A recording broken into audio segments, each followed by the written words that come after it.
The multi-million-dollar question for every organization in the midst of a digital transformation is, how do we build a truly advanced analytics architecture? The answer is, start at the foundation with a well-constructed data warehouse. By using the right approach to the initial data modeling stage, you can bring order to even the most disorganized data environment and build a fast, scalable BI system that delivers trusted intelligence for machine learning initiatives, predictive forecasts, data dashboards, and more. Now, there are a few different data model designs to choose from at this stage, including 3NF, star schemas, and data vaults. While the best option can differ based on your end user requirements, for many enterprises, the dimensional model stands firm as the best choice for their data warehousing efforts.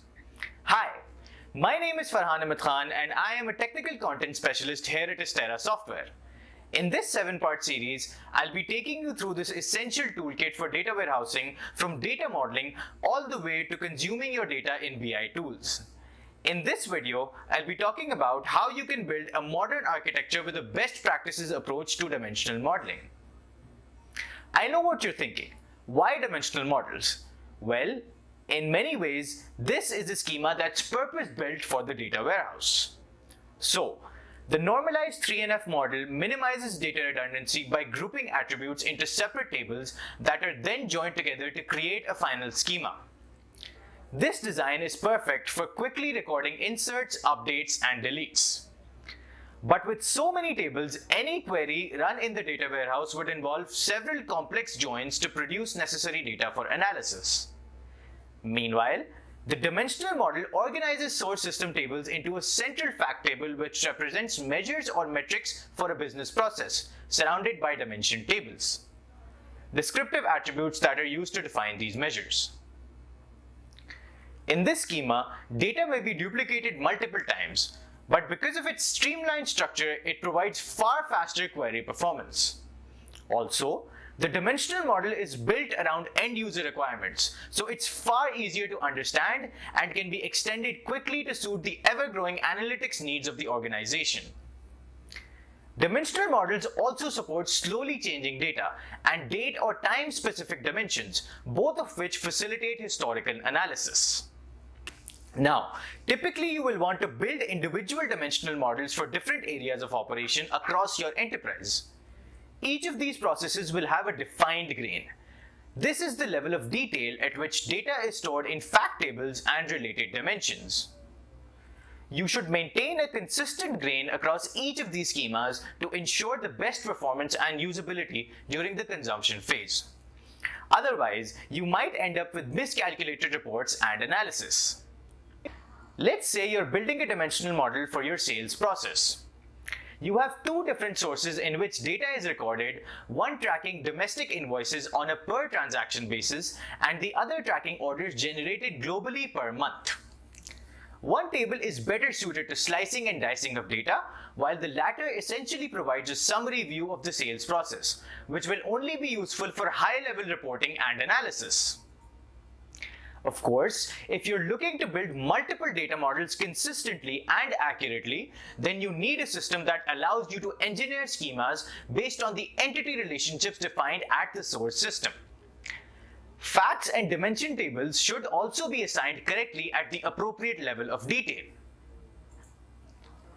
By moving to a process that automates the initial design of your dimensional model, you can ensure that these basic concepts are applied from the beginning. From there, you can work to mold each schema to your BI requirements. More importantly, you can easily update your models to reflect changes in the source system or end user requirements and then propagate these changes across your data pipelines without extensive manual rework. Your engineering process should also allow you to insert date dimensions into the schema. These tables must provide various types of date-specific measurements such as daily, monthly, yearly, fiscal quarters, or even public holidays.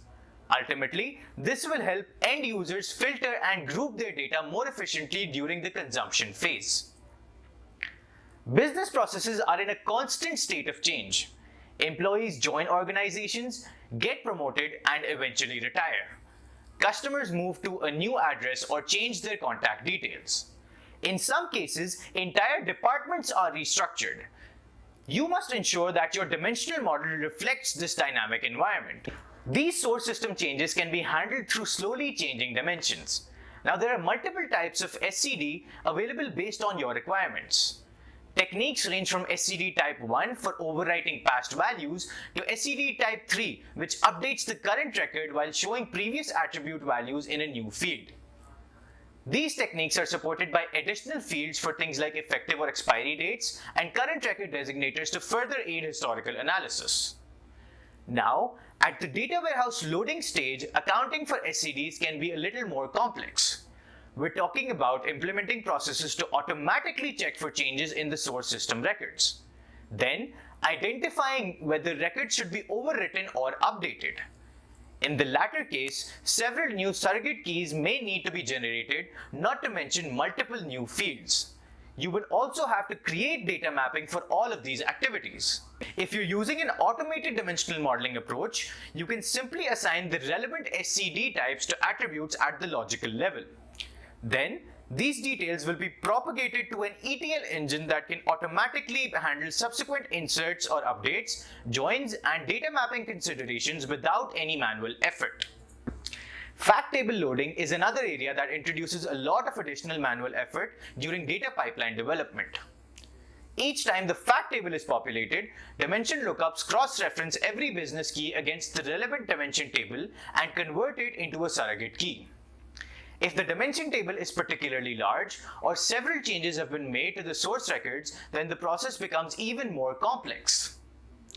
You may even need to create an additional staging table between the source system and the data warehouse to store all of this historical data and thus make it easier to process it further during each subsequent load.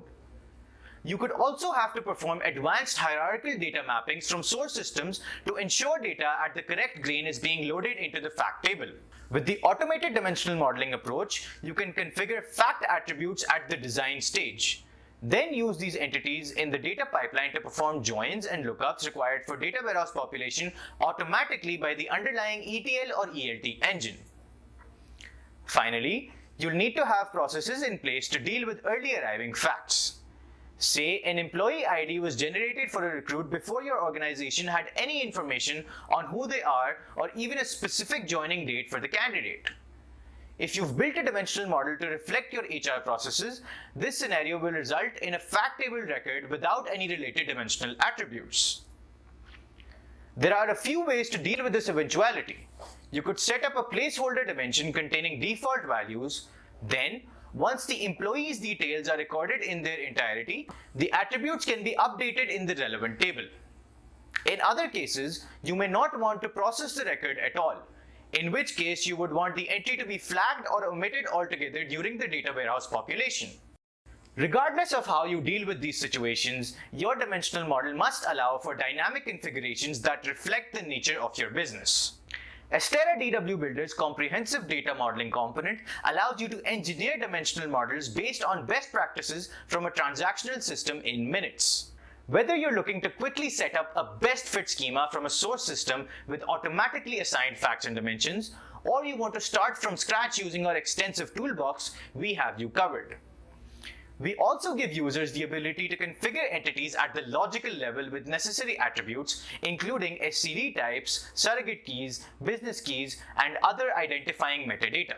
Not only that, we offer various functionalities to accelerate the data warehouse loading process. This includes dedicated fact and dimension loaders, which expedite data transfers to the destination. You can also leverage our automatic query building feature that automates complex hierarchical mappings at the ETL stage. All of this allows you to speed up your dimensional modeling processes, cutting your data warehouse lifecycle by weeks.